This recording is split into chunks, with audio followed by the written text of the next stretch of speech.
ಭವಾನಿ ಸಿಕ್ರೇನಾ? ಅಥರ್ವ, ನೀನಿನ್ನು ಭವಾನಿ ಗುಂಗಿಂದ ಆಚೆ ಬಂದಿಲ್ವೇನೋ? ಅವಳು ಎಲ್ಲೋ ಇದ್ದಾಳೆ, ಸತ್ತೋಗಿದ್ದಾಳೆ ಕಣೋ. ಅಮ್ಮ, ಅಪ್ಪ ಅಮ್ಮ ಇಲ್ದೇ ಇದ್ದಾಗ ಅನಾಥರು ಕೂಡ ಬಿದ್ದಾಗ ಎದ್ದಾಗ ಅಮ್ಮ ಅಂತಾನೆ ಹೇಳೋದಲ್ವಾ?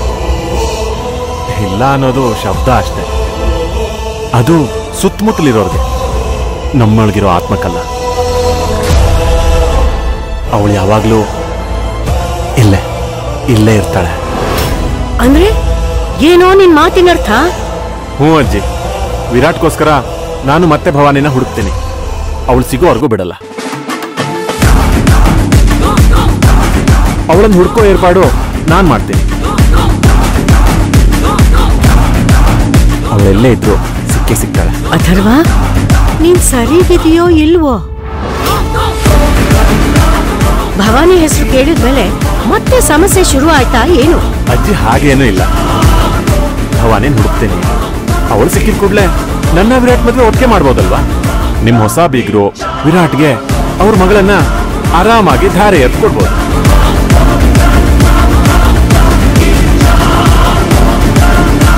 ಭವಾನಿನ ನಾನು ಹುಡುಕ್ತೀನಿ. ಅಥರ್ವ, ಏನೇನೋ ಮಾತಾಡ್ಬೇಡ ಕಣೋ. ಭವಾನಿ ಈಗ ಸಿಗಲ್ಲ. ಆಗದೆ ಇರೋ ವಿಷಯಕ್ಕೆ ತಲೆ ಹಾಕ್ಬೇಡ, ಮತ್ತೆ ನಿನ್ನ ಆರೋಗ್ಯ ಕೆಡುತ್ತೆ. ಇಲ್ಲ ಅಜ್ಜಿ, ಹಾಗೆಲ್ಲ ಏನೂ ಆಗಲ್ಲ. ವಿರಾಟ್ ನನಗೋಸ್ಕರ ಎಷ್ಟೆಲ್ಲ ರಿಸ್ಕ್ ತಗೊಂಡಿದ್ದಾನೆ. ಅವನಿಗೋಸ್ಕರ ನಾನ್ ಮಾಡ್ತಿರೋ ಒಂದ್ ಚಿಕ್ಕ ಕಳಿಲ್ ಸೇವೆ ಅಷ್ಟೇ. ಅಥರ್ವ, ಭವಾನಿ ಸಿಗಲ್ಲ. ಅವಳು ಸಿಗ್ತಾಳೆ ಅನ್ನೋದು ನಮಗೆ ಹುಚ್ಚು ಕಲ್ಪನೆ. ನಿನಗೆ ಬೇರೆ ಹುಡುಗಿ ನೋಡಿ ಮದ್ವೆ ಮಾಡ್ತೀನಿ, ನೀನ್ ಸುಮ್ನೆ ಇದ್ಬಿಡು. ಅಮ್ಮ, ಭವಾನಿ ಸಿಗ್ತಾಳೆ. ನಾನ್ ಹುಡ್ಕೊಂಡು ಬರ್ತೀನಿ.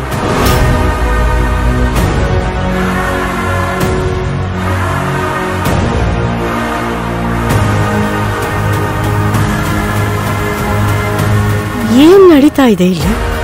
ಧರ್ಮೇಂದ್ರ ನೋಡಿದ್ರೆ ಹಾಗೆ ಮಾತಾಡೋದು, ಈ ಅಥರ್ವ ನೋಡಿದ್ರೆ ಹೀಗೆ ಹೇಳ್ತಾ ಇದ್ದಾನೆ.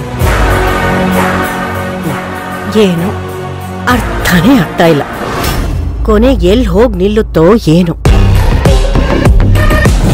ಓಂಕಾರ್, ಸತ್ತು ಸುಮ್ಮನೆ ಆಗಿರೋ ಭವಾನಿ ಸಿಗೋದೂ ಇಲ್ಲ, ಅಥರ್ವನ್ ಜೊತೆ ಅವಳ ಮದ್ವೆ ಆಗೋದೂ ಇಲ್ಲ. ಧರ್ಮೇಂದ್ರ ಅವರು ಈ ಮನೆಗೆ ಹೆಣ್ಣು ಕೊಡೋದೂ ಇಲ್ಲ. ಧರ್ಮೇಂದ್ರ ಬೇಕು ಅಂತಲೇ ಹಾಕಿರೋ ಕಂಡೀಷನ್ಸ್ ಇದೆಲ್ಲ. ಈ ಅಥರ್ವಂಗ್ ಏನಾಗಿದೆ? ಭವಾನಿನ ಹುಡುಕ್ತೀನಿ ಅಂತ ಹೇಳ್ತಿದ್ದಾನಲ್ಲ, ನಿಜವಾಗ್ಲೂ ಹುಡುಕ್ತಾನ? ಒಂದು ಅರ್ಥ ಆಗ್ತಿಲ್ವಲ್ಲ.